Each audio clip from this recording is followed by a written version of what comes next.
महल का रहस्य। राजस्थान के एक पुराने गांव में एक प्राचीन महल था जिसे लोग काली हवेली कहते थे। कहते हैं कि यह हवेली कभी एक रानी की थी जिसे रहस्यमयी तरीके से रातों रात मौत के घाट उतार दिया गया था। तब से वह हवेली वीरान पड़ी थी और गांव के लोग शाम ढलते ही उस रास्ते से गुजरने से भी डरते थे। आरंभ एक दिन दिल्ली से 4 दोस्त रोहित, साक्षी, आदित्य और नेहा घूमने के लिए राजस्थान आए। वे लोग एडवेंचर पसंद करते थे और पुरानी जगहों की कहानियां उन्हें बहुत लुभाती थी। गांव वालों से हवेली के बारे में सुनकर उनकी जिज्ञासा और भी बढ़ गई। सबने तय किया कि अगली रात वे हवेली में जाकर सच्चाई का पता लगाएंगे। हवेली का पहला दर्शन। रात के करीब 11 बजे चारों दोस्तों ने टॉर्च और कैमरे लेकर हवेली की ओर कदम बढ़ाया। हवेली बहुत ऊंची थी और उसका दरवाजा जंग लगा हुआ था।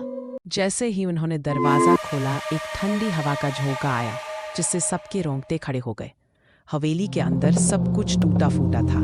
दीवारें जर्जर, छतों से जाले लटक रहे थे और हर कोने से अजीब सी फुसफुसाहटें सुनाई दे रही थी। आदित्य ने कैमरे से रिकॉर्डिंग शुरू की। तभी रोहित को लगा कि कोई सीढ़ियों से नीचे उतर रहा है, लेकिन वहां कोई नहीं था।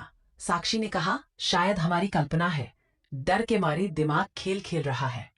लेकिन कुछ मिनट बाद नेहा अचानक चिल्लाई, किसी ने मेरी गर्दन पर हाथ रखा। सब इधर उधर देखने लगे पर वहां कोई नहीं था। पुराना आईना और रानी की आत्मा।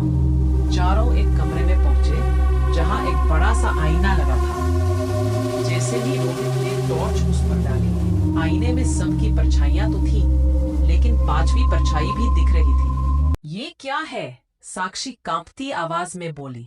अभी वो परछाई धीरे धीरे आईने से बाहर निकलने लगी। कमरे का तापमान अचानक गिर गया और सबकी सांसें रुकने लगी। महिला की आत्मा हवा में तैरती हुई उनके पास आई और बोली, तुम लोग यहाँ क्यों आए हो? चारों चुप थे, डर से कांपते हुए। रानी की आत्मा ने बताया कि वह अपने पति द्वारा धोखा दिए जाने के बाद मारी गई थी और अब उसकी आत्मा शांति नहीं पा रही।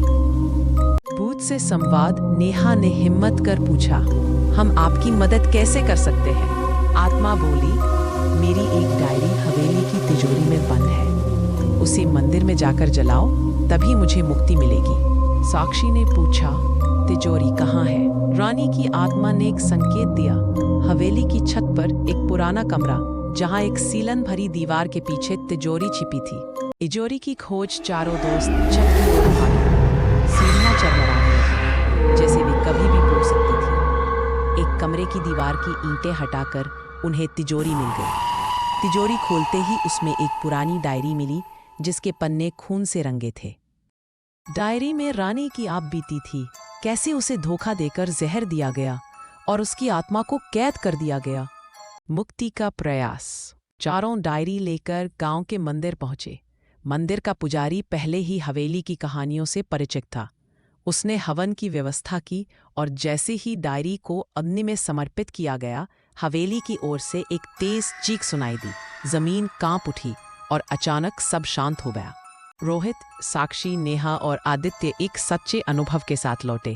उन्होंने कभी कल्पना नहीं की थी कि पुरानी कहानियां इतनी सच्ची हो सकती हैं।